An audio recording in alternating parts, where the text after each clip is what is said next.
২০০০ সালের পরে জন্ম নেওয়া তরুণ প্রজন্ম এখন এমন এক দুনিয়ায় বাস করছে যেখানে মানুষের কণ্ঠ, চেহারা, এমনকি চিন্তা পর্যন্ত কৃত্রিমভাবে তৈরি করা যায়। আপনি হয়তো জানেন না, আজকের আর্টিফিশিয়াল ইন্টেলিজেন্স বা এআই এমনভাবে মানুষকে নকল করতে পারে যে বাবা পর্যন্ত নিজের সন্তানের আসল কণ্ঠকে চিনতে পারবে না। এমন প্রযুক্তির যুগে যদি দাজ্জাল আসে, যে সত্য মিথ্যার সীমা ঘোলাটে করে দেয়, বদলে দেয় হক আর বাতিলের সংজ্ঞা, তখন কি আমরা চিনতে পারব কে সত্য আর কে ভ্রান্ত? বর্তমানে কেউ কেউ মনে করেন দাজ্জাল কোনো মানুষ নয়, বরং আগামী দিনের আরও উন্নত প্রযুক্তি হবে দাজ্জাল। কিন্তু সহিহ হাদিসের বর্ণনা অনুযায়ী দাজ্জাল হবে একজন মানুষ, অতি চতুর, অলৌকিক ক্ষমতার অধিকারী এবং আল্লাহর দেওয়া পরীক্ষার মাধ্যম। নবী করিম সাল্লাল্লাহু আলাইহি ওয়াসাল্লাম বর্ণনা করেছেন, দাজ্জালের এক চোখ হবে অন্ধ এবং সে এমন কিছু করবে যা মানুষকে তার ঈশ্বরত্বে বিশ্বাস করতে বাধ্য করবে। এক হাদিসে বলা হয়েছে, সে মেঘকে আদেশ করবে বৃষ্টি দিতে এবং জমিকে আদেশ করবে ফসল ফলাতে। এখন প্রশ্ন হচ্ছে, দাজ্জাল একজন মানুষ হয়ে কিভাবে এমন কিছু করবে? এটা কি প্রযুক্তির সাহায্য ছাড়া সম্ভব? দর্শক, এখনকার প্রযুক্তির দিকে একটু তাকান। এআই এখন মানুষের মুখ নকল করে ভিডিও বানাতে পারে, যেমন ডিপফেক; ভাষা নকল করে কথা বলাতে পারে, যেমন ভয়েস ক্লোনিং; রোবট এখন অনুভব করতে পারে এবং চ্যাট জিপিটির মতো এআই এখন লাখো মানুষের চিন্তা নিয়ন্ত্রণ করতে সক্ষম। দাজ্জাল যদি এইসব প্রযুক্তির সর্বোচ্চ রূপে হাজির হয়, তাহলে কি কি অলৌকিক কাণ্ড ঘটাতে পারে একবার ভেবে দেখেছেন? ধরুন, দাজ্জাল এমন একটি এআই সাম্রাজ্য গড়ে তুলল যেখানে মানুষ তার ভিআর ওয়াচ বা ভার্চুয়াল রিয়েলিটির চশমা দিয়ে জান্নাত দেখে, অথচ বাস্তবে সেটা একটা ধ্বংসস্তূপ। এ কারণেই নবী সাল্লাল্লাহু আলাইহি ওয়াসাল্লাম বলেছেন, দাজ্জালের এক হাতে থাকবে জান্নাত, আরেক হাতে থাকবে জাহান্নাম। কিন্তু প্রকৃত অবস্থা হবে সম্পূর্ণ বিপরীত। দাজ্জালের জাহান্নামের আগুন প্রকৃতপক্ষে সুমিষ্ট পানি এবং জান্নাত হবে জাহান্নামের আগুন। বিজ্ঞানীরা বলছেন, ভার্চুয়াল রিয়েলিটি বা নিউরো সিমুলেশন ব্যবহার করে এমন এক প্যারাডাইস সিমুলেশন বানানো সম্ভব যেখানে মানুষ এক ধরনের সুখ, আনন্দ ও প্রশান্তি অনুভব করবে মস্তিষ্কে সরাসরি ইলেকট্রিক সিগন্যালের মাধ্যমে। বিপরীতে কেউ যদি তার বিরোধিতা করে, তার জন্য তৈরি হতে পারে এআই ড্রাইভেন পানিশমেন্ট সিমুলেশন বা ভার্চুয়াল টর্চার, অর্থাৎ আসল জগতে কিছুই ঘটছে না, কিন্তু এআই এমন একটি ইলিউশন বা বিভ্রম তৈরি করবে যাতে লোকজন দাজ্জালের জান্নাতে থাকতে চাইবে আর তার তৈরি জাহান্নামকে ভয় পাবে।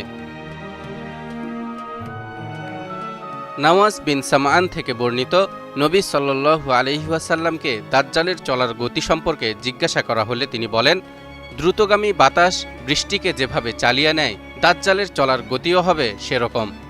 AI controlled hyperloop, drone pods বা অ্যাডভান্স ভিটল এয়ারক্রাফট, ভবিষ্যতের দুনিয়ায় এমন সব ট্রান্সপোর্ট সিস্টেম থাকবে যা খুব অল্প সময়েই দাজ্জালকে এক দেশ থেকে অন্য দেশে নিয়ে যাবে। অথবা এআই যদি মানুষের হুবহু 3D হলোগ্রাম তৈরির প্রযুক্তি ব্যবহার করে, যাকে বলা হয় হলোগ্রাফিক টেলিপ্রেজেন্স, তাহলে দাজ্জাল একই সময়ে অনেক জায়গায় উপস্থিত হতে পারে, যদিও তার আসল দেহ সেখানে নেই। মানুষ ভাববে সে তো অলৌকিকভাবে সব জায়গায় হাজির, অথচ এটি প্রযুক্তির মাধ্যমে ভার্চুয়াল বা অগমেন্টেড প্রেজেন্স। হাদিসে এসেছে, দাজ্জাল মানুষের কাছে গিয়ে বলবে, আমি যদি তোমার মৃত পিতামাতাকে জীবিত করে দেখাই, তাহলে কি তুমি আমাকে প্রভু হিসেবে মানবে? সে বলবে, অবশ্যই মানব। এ সুযোগে শয়তান তার পিতামাতার আকৃতি ধরে বলবে, হে সন্তান, তুমি তার অনুসরণ করো, সে তোমার প্রতিপালক।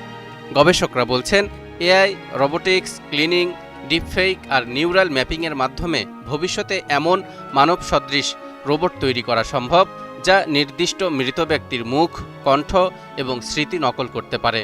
জিপিটির মতো মডেল দিয়ে সেই রোবট কথা বলবে যেমনটি ওই মৃত ব্যক্তি বলতো, ফলে উপস্থিত জনতা মনে করবে, আরে সে তো আসলেই জীবিত হয়ে উঠেছে।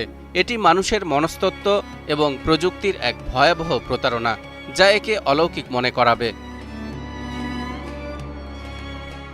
হাদিসে আরও বর্ণিত হয়েছে, দাজ্জাল এমন ক্ষমতার অধিকারী হবে যে সে জড় ও জীবকে নিজের নির্দেশে নিয়ন্ত্রণ করতে পারবে। বর্তমানে আমরা দেখতে পাচ্ছি আইওটি বা ইন্টারনেট অব থিংস প্রযুক্তির মাধ্যমে আজকের জড়বস্তু যেমন দরজা, আলো, গাড়ি, এমনকি ফ্রিজ সবকিছুই এআই এর মাধ্যমে নিয়ন্ত্রিত হচ্ছে। অন্যদিকে গবেষণায় দেখা গেছে এআই এনহ্যান্সড অ্যানিম্যাল কন্ট্রোল প্রযুক্তির মাধ্যমে ব্রেইন চিপ বা আল্ট্রাসাউন্ড সিগন্যাল দিয়ে পশুর আচরণ নিয়ন্ত্রণ করা সম্ভব। কাজেই ভবিষ্যতে দাজ্জাল যদি পৃথিবীর একটি বিশাল এআই নেটওয়ার্ক নিয়ন্ত্রণ করে, তবে সে জড় ও জীব উভয়কেই নিজের কথা মতো চলতে বাধ্য করতে পারবে। এক কথায় দাজ্জাল আর্টিফিশিয়াল ইন্টেলিজেন্সের এমন একটি অ্যালগোরিদম বানাতে পারে যা মানুষের ঈমান, চিন্তা এবং অনুভূতির উপর ব্যাপক প্রভাব ফেলবে। সূরা নিসার ১২০ নম্বর আয়াতে ইরশাদ হচ্ছে, ইয়াইদুহুম ওয়া ইউমান্নিহিম ওয়া মা ইয়াইদুহুমুশ শাইতানু ইল্লা গুরুরা। সে তাদেরকে আশ্বাস দেয়, মিথ্যা প্রলোভন দেয়। বস্তুত শয়তান তাদেরকে যে আশ্বাস দেয় তা প্রতারণা ছাড়া আর কিছুই নয়।